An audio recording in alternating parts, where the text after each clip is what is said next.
బంగారు ఆభరణాలలో సరికొత్త అధ్యాయం. సిఎంఆర్ జ్యువెలర్స్ వారి బంగారు ఆభరణాలు మీ ఇంట జరుగు వివాహ వేడుకలకు సరికొత్త స్వర్ణ వైభవంతో స్వాగతం పలుకుతోంది. సిఎంఆర్ జ్యువెలర్స్ దేశం నలుమూలల నుండి సేకరించిన antique collections, temple collections, Natasha collections, peacock collections, వివాహ కలెక్షన్స్, విక్టోరియా కలెక్షన్స్, వేలాది రకాల కలెక్షన్స్. సిఎంఆర్ జ్యువెలర్స్ ప్రత్యేకత 916 హాల్మార్క్ బంగారు ఆభరణాలపై అతి తక్కువ తరుగు మజూరీ లేదు. సిల్వర్ ఆర్టికల్స్ పై తరుగు మజూరీ లేదు. డైమండ్ ఆభరణాల డైమండ్ ధరపై 10% తగ్గింపు. మీ ఊహలకు ప్రతిరూపాలు సిఎంఆర్ స్వర్ణాభరణాలు. విచ్చేయండి CMR jewellery, Tulasiram theatre, Kurnool road, Ongole. Ongole నగరం సుజాత నగర్ 2వ లైన్లో ఓ ఇంటి వివాదం మరోసారి వెలుగులోకి వచ్చింది. ఆ ఇంటికి సంబంధించిన కొనుగోలుదారులు మూర్తిశెట్టి వెంకటేశ్వర్లు మరియు ఆయన వద్ద నుంచి కొనుగోలు చేసిన రాబినోతుల రవితేజాలు మీడియా సమావేశం ఏర్పాటు చేసి వివరాలు వెల్లడించారు. మూర్తిశెట్టి వెంకటేశ్వర్లు మాట్లాడుతూ 2008లో మంగిశెట్టి వెంకటేశ్వర్లు అనే వ్యక్తి వద్ద నుండి స్థలంతో పాటు ఇల్లు కొనుగోలు చేసినట్లు తెలిపారు. ఆ సమయంలో ప్రముఖ న్యాయవాది ముదివర్తి రఘురావు సమక్షంలో రాతకోతలు జరిగాయని, తన భార్య తప్ప మరెవరూ హక్కుదారులు లేరని మంగిశెట్టి వెంకటేశ్వర్లు స్పష్టంగా చెప్పినట్టు తెలిపారు. తరువాత మంగిశెట్టి వెంకటేశ్వర్లు ఆ ఇంటికి తన భార్య పేరుతో రిజిస్ట్రేషన్ చేయించారని, అనంతరం కాలక్రమంలో ఆయన భార్య ఆ ఇంటిని మళ్లీ తన భర్త పేరుకు రాసినట్లు వెల్లడించారు. కొన్నాళ్ల తర్వాత ఇల్లు ఖాళీ చేయాలని అడగగా 3 నెలల్లో ఇల్లు అప్పగిస్తారని మంగిశెట్టి వెంకటేశ్వర్లు హామీ ఇచ్చారని, అయితే ఆ తర్వాత ఆయన మరణించినట్టు తెలిపారు. ఈ నేపథ్యంలో ఇంటిని స్వాధీనం చేసుకునే క్రమంలో మంగిశెట్టి వెంకటేశ్వర్లు సంతానం తమను అడ్డుకున్నారని, దుర్భాషలాడారని ఆరోపించారు. 2019లో కోర్టు తనకు అనుకూలంగా తీర్పిచ్చినప్పటికీ ఇప్పటికీ ప్రాపర్టీ స్వాధీనం చేసుకునివ్వడం లేదని అన్నారు. అనంతరం ఈ ప్రాపర్టీని కనిగిరికి చెందిన పాతూరి చంద్రశేఖర్, కేటీఆర్లు కొనుగోలు చేసినట్టు తెలిపారు. అయితే వారికి మంగిశెట్టి కుటుంబ సభ్యులు అడ్డంకులు సృష్టించారని తెలిపారు. ఈ నేపథ్యంలో ఆ ప్రాపర్టీని రావినోతుల రవితేజకు 1.35 కోట్లకు విక్రయించినట్లు వెల్లడించారు. రవితేజ మాట్లాడుతూ తాను ఇల్లు స్వాధీనం చేసుకునే సమయంలో మంగిశెట్టి వెంకటేశ్వర్లు సంతానం మళ్లీ బెదిరింపులకు పాల్పడుతున్నారని, తప్పుడు కేసులు పెడుతున్నారని ఆరోపించారు. న్యాయపరంగా తనకు ఉన్న హక్కును సాధించుకుంటానని, ఎలాంటి బెదిరింపులకు భయపడనని స్పష్టం చేశారు. ఈ వివాదంపై సంబంధిత అధికారులు స్పందించి తగిన చర్యలు తీసుకోవాలని కొనుగోలుదారులు విజ్ఞప్తి చేశారు. నేను మూర్తిశెట్టి వెంకటేశ్వరని, మంగిశెట్టి వెంకటేశ్వర్లు అనే ఆయన దగ్గర నేను కొనుగోలు చేశానండి. ఆ రికార్డు అవి చూసుకొని నేను ముదివర్తి రాఘవరావు గారి దగ్గర రికార్డు అవి చూసుకొని నేను కొనుక్కున్నా. ఆయన స్వదస్తుతో ఉంది కాబట్టి, ఆ తర్వాత భార్యకి పెట్టాడు కాబట్టి, ఆ భార్య మళ్ళీ ఈయనకే చేసింది కాబట్టి ఏ పిల్లలతో అవసరం లేదు, ఈయనే వారసుడు, ఈయన హక్కుదారుడు అని ముదివర్తి రాఘవరావు చెప్పగా నేను విని నలుగురు ఇంకా విసారించుకొని కొనుక్కున్నానయ్యా. కొనుక్కున్నాక వీళ్ళు రమ్మంటే ఇంటికి వచ్చి ఖాళీ చేయమంటే ఆయన నాకు పెద్ద దగ్గర చుట్టమయ్యారు.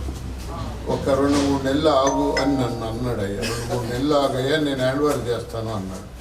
ఈలోపు ఆయన కాలం తీరిందయ్యా, చనిపోయాడు. ఇక నా తర్వాత వచ్చి వీళ్ళని అడిగాను. అడిగితే వీళ్ళు వాడెవడు అమ్మటానికి, నువ్వెవడు కొనటానికి అని నన్ను నానా భాషలాడుతూ ఆడోళ్ళు మగోళ్ళు కూడా నన్ను తరివేశారయ్యా. ఇక లాభం లేదులే, నేను అయినోళ్ళు మనం ఏం చేయలేమని అనే ఆలోచనతో నేను రెడ్డి గారికి అమ్ముకున్నానయ్యా. ఆ రెడ్డి గారు కూడా పాలూరు చంద్రశేఖర్ రెడ్డి అనే అతను, మళ్ళీ కేటీఆర్ అనే ఆయన, కనిగిరి ఆయన, వాళ్ళిద్దరూ కొనుక్కున్నారు. వాళ్ళు కొనుక్కొని తర్వాత ఎమ్మటే వాళ్ళకి నోటీసులు వచ్చినాయి.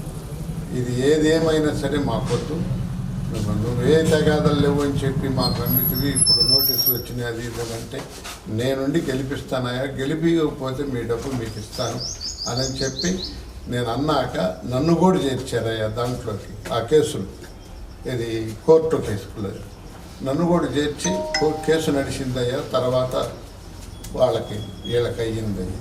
వీళ్ళకైనాక వాళ్ళు ఖాళీ చేయమని అడిగినా ఖాళీ చేయలేదయ్యా. చివరికి వాళ్ళు ఏదో డబ్బులు కూడా ఇస్తామని చెప్పి పావలా బేడ ఆయన లాయరు దగ్గరికి పోయి కలిసినా కూడా వీళ్ళు ఒప్పుకోలేదు. ఆ తర్వాత ఇల్లు కూడా మాకు వద్దని చెప్పి ఖాళీ చేయకుండా వాళ్ళు అట్నే ఉండాలి.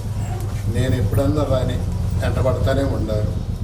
ఇక చివరికి చేసేది లేక మా పిల్లలే చేపించుకొని మేము వచ్చామయ్యా. ఇక్కడ ఎవరు లేరు, ఖాళీ చేసి ఇళ్ళు కూడా బాగలేవు, ఇళ్ళు సిద్ధాంతంగా లేవు, అది ఇదని అందరూ చెప్పారు. ఏరి వాళ్ళు అంటే పక్కన ఇళ్ళల్లో ఉంటున్నారు అన్నారు, అద్దెకుంటున్నారు అన్నారు. ఒకరు ఇక్కడే ఉంటున్నారు అద్దెకి పక్క, ఒకరు ఇంకొకడేమో అక్కడ ఉంటున్నారు. ఇంట్లో ఎవరు లేదు.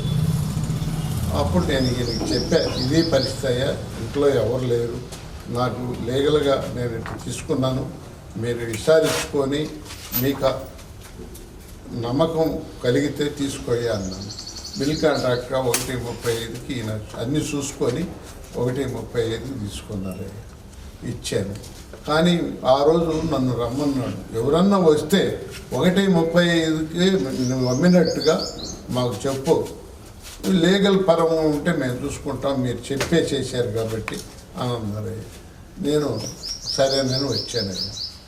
వచ్చితే ఎవరు తర్వాత మేము లాస్ట్ పోయేటప్పుడు ఎవరు ఆడవాళ్ళు వచ్చి అది ఇది మాది గుడ్డు కూసు ఏదో అన్నారు. మగవాళ్ళు బయట ఉండి ఆడవాళ్ళు మగవాళ్ళే బయటే ఉన్నారయ్యా, ఆడవాళ్ళని పంపించి పిల్లల్ని సక్కనేసుకొని వచ్చారయ్యా. మేము ఎందుకులే మనకెందుకులే అని చెప్పి పోయామయ్యా.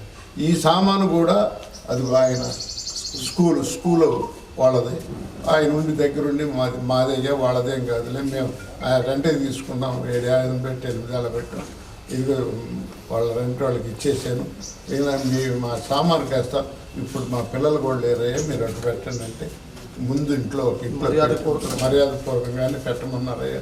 వాళ్ళు ఏమీ ఇదేమనలేదు, అదంతా పెట్టేసి ఆమెకు వెళ్ళిపోయాము, తాళాలు వేసుకొని. అంటే ఇప్పుడు మీ మీద వీడియోలు తీసి వైరల్ చేసి వాళ్ళేనయ్యా, ఆడవాళ్ళేనయ్యా, ఆడవాళ్ళే. సంటి అనేవాడు, సంటి అనేవాడు చిన్న కొడుకు, వాడు భార్యనని ఒక ఆమె వచ్చిందయ్యా, పెద్ద ఆయన భార్యనని ఒక ఆయన వచ్చింది. మీ డిమాండ్ ఏంటి సార్? మా డిమాండ్ ఏం లేదయ్యా, మాకు డిమాండ్ మేమేమో దీన్ని మేము చేసుకోలేకపోయాం, మమ్మల్ని నమ్మి తీసుకున్నాడు కదా అతనికి. నమస్కారం అండి, నా పేరు రావినితుల రవితేజ. నేను ఇక్కడ మూర్తిశెట్టి వెంకటేశ్వర దగ్గర నుంచి నేను కొనుగోలు చేస్తున్నాను. నేను దీని లీగల్ పరంగా అన్ని విధాల లాయర్ గారి దగ్గర అన్ని చూపించుకొని నేను కొనుగోలు చేస్తున్నాను. దీనికి కోర్టులో వీళ్ళు గెలిచిన డిగ్రీతో సహా వీళ్ళ దగ్గర ఉన్న లిక్విడ్ డాక్యుమెంట్తో సహా అన్ని వెరిఫికేషన్ చేసుకుని ఈ ల్యాండ్ని తీసుకున్నాను. నేను ఈ ల్యాండ్లోకి ఎటువంటి కబ్జాకు కానీ, దౌర్జన్యం కానీ, గూండాయిజం కానీ ఇలాంటి యథో పనులు చేయడానికి నేను రాలేదండి.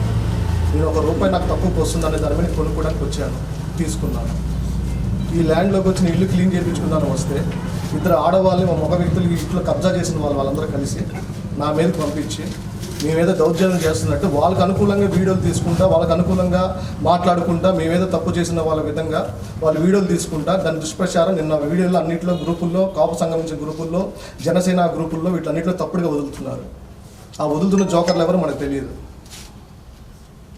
కొనుక్కున్న వాళ్ళు ఈరోజు మేము మంచిగానే తిరుగుతున్నాం జనాల్లో, మమ్మల్ని ఈ రకంగా ఇబ్బంది పెడితే, ఈ రకంగా చేస్తే వాళ్ళకి ఏమొస్తుంది? కొనుక్కున్న వాళ్ళు అన్యాయం అయిపోవాలా? అంటే ఇప్పుడు సంఖం మీద పిల్లల్ని వేసుకొని వీడియోలు తీసుకుంటూ అరుస్తూ ఉంటే వాళ్ళ న్యాయం అయిపోతుందా? అన్యాయం న్యాయం అయిపోతుందా? మేము ఇక్కడ నిలబడి చూసుకుని మా వ్యాపారాలు మేము చేసుకుని మానుకొని ఇక్కడికి వచ్చి మేము ఏదో చేసుకుందామని వస్తుంటే మమ్మల్ని మా మైలు ఈ విధంగా చేస్తారా? ఖచ్చితంగా ఈ వీడియో పరంగా ఎవరైతే రిలీజ్ చేసి తప్పుడుగా ప్రచారం చేశారో వాళ్ళ మీద తప్పకుండా కఠిన చర్యలు తీసుకుంటాము. డీజీపీ, ఐజీ, ఎస్పీ గారికి కంపల్సరీగా లెటర్ పెడతాము, కంప్లైంట్ ఇస్తాము. అదేవిధంగా నారా లోకేష్ గారికి, చంద్రబాబు నాయుడు గారికి, మన పవన్ కళ్యాణ్ ఉప ముఖ్యమంత్రి గారికి కూడా తప్పకుండా మీరు సీఎం ఆఫీసు కంప్లైంట్ ఇవ్వాల్సి వస్తుంది. దీనిపైన కఠిన చర్యలు తీసుకోవాలని మేము కోరుకుంటున్నాం. అదేవిధంగా సైబర్ క్రైమ్లో కూడా కంప్లైంట్ ఇస్తున్నాం. వీళ్ళు చేసిన అన్యాయం కాకుండా 2008లో రిజిస్టర్ జరిగిన ల్యాండ్ని ఇన్ని రోజులు వాళ్ళు తీసుకుంటా రానికుండా చేస్తున్నారు. మమ్మల్ని ఈ విధంగా ఇబ్బంది పెడుతున్నారు. అంటే సామాన్య కుటుంబంలో ఉన్న వాళ్ళ పరిస్థితి ఏంటి? 2008లో రిజిస్టర్ అయితే ఇప్పుడు దాకా లేదు. ఈ మధ్యలో 4 రిజిస్ట్రేషన్లు జరిగాయి వీళ్ళు అమ్ముకొని వీళ్ళ వల్ల కాక. నాకేదో ₹1 తక్కువకి వస్తుందని చెప్పి నేను వస్తే నన్ను ఇబ్బంది పెడుతున్నారు. అదే అంటే స్టేషన్ దగ్గర పిలిపిస్తున్నారు, అదే కంప్లైంట్ ఇస్తున్నారు, వాళ్ళ ఇష్టం రాజ్యం అయిపోయింది. మేము ఏం చేసామని స్టేషన్ దగ్గర పిలిపిస్తున్నారు. నేను తప్పు చేసుంటే 100 మందిలో కూర్చోబెట్టండి, నేను చేసిన తప్పు నేను ఒప్పుకుంటా. నేను 1000 మందినైనా సరే కూర్చొని నేను మాట్లాడతాను. లీగల్ డాక్యుమెంట్ పరంగా అంత క్లియర్గా ఉంది. ఏది చూసుకోకుండా నేను ఊరకు రాలేదు. 5 లింక్ డాక్యుమెంట్లు ఉన్నాయి. 2008లో రిజిస్టర్ ఇతర పేరు మీద జరిగిన దగ్గర నుంచి 2010లో రెడ్డిస్ వాళ్ళు రిజిస్టర్ చేయించుకున్న దగ్గర నుంచి 2013లో కోర్టు వేసిన దగ్గర నుంచి 2019 దాకా కోర్టు డిగ్రీ ఇచ్చిన దగ్గర డాక్యుమెంట్ మొత్తం క్లియర్గా ఉంది. వాళ్ళ దగ్గర రెంట్లు కూడా వసూలు చేసుకోమని వచ్చింది.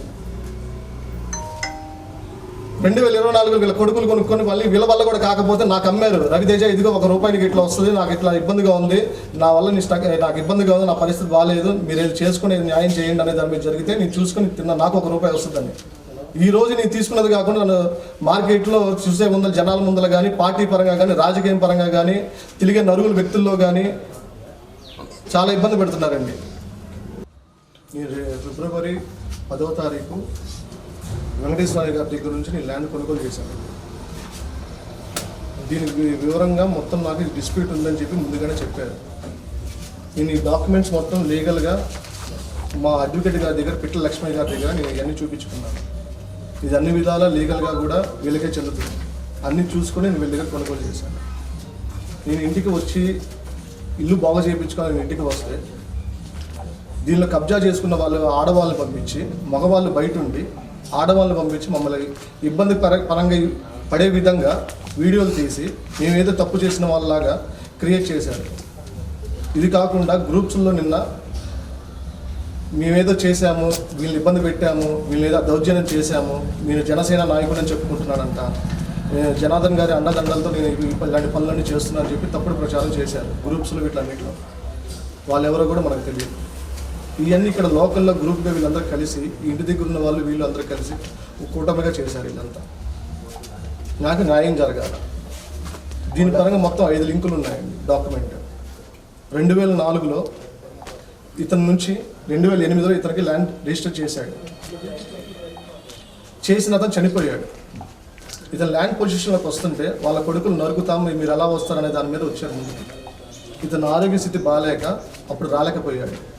2010లో వేరే వాళ్ళు రెడ్డిస్ అనేవాళ్ళు మేము కొనుక్కొని మేము చేసుకుంటామనే దాని మీద వచ్చారు. వాళ్ళ మీద కూడా కోర్టులో ఇదే విధంగా 2013లో కోర్టులో వేశారు. వీళ్ళిద్దరే కొడుకులు ఇద్దరు కాకుండా వాళ్ళ చెల్లెల చేత వీళ్ళ చేత కూడా వేయించారు, కూతుళ్ళ చేత కూడా. మొత్తం 8 మంది కలిసి కోర్టులో వేయంగా 2013లో. 2019లో కోర్టు డిక్లరేషన్ ఇచ్చేసింది వీళ్ళకి. అదేవిధంగా రెంట్ కూడా వీళ్ళ మీద తీసుకోండి అనే విధంగా కూడా కోర్టు డిగ్రీ ఇచ్చింది. అప్పుడు ఇంటికి వస్తే అప్పుడు ఇదే మాట, దౌర్జన్యం చేసి ఇబ్బంది పెడతా నానా విధాలుగా చేశారు.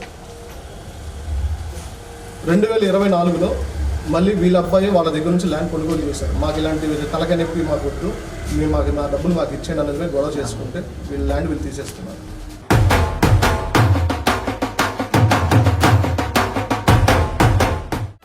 నా పెళ్లి వహ్వా అంబికాలో వెడ్డింగ్ షాపింగ్ పై ఆఫర్స్ వారెవ్వా. Mens, ladies, kids wedding and bridal collections పై అప్ టు 33% మరియు 1+1 ఆఫర్స్ వాహ్వా. 100 mens national and international brands పై అప్ టు 50% వారెవ్వా. ఒంగోలులో మన్యావర్ షెర్వాణీస్, కుర్తా పైజామా లభించే the one and only wedding mall వాహ్వా. Royal wedding sherwanis open indoors పై అప్ టు 33% వారెవ్వా.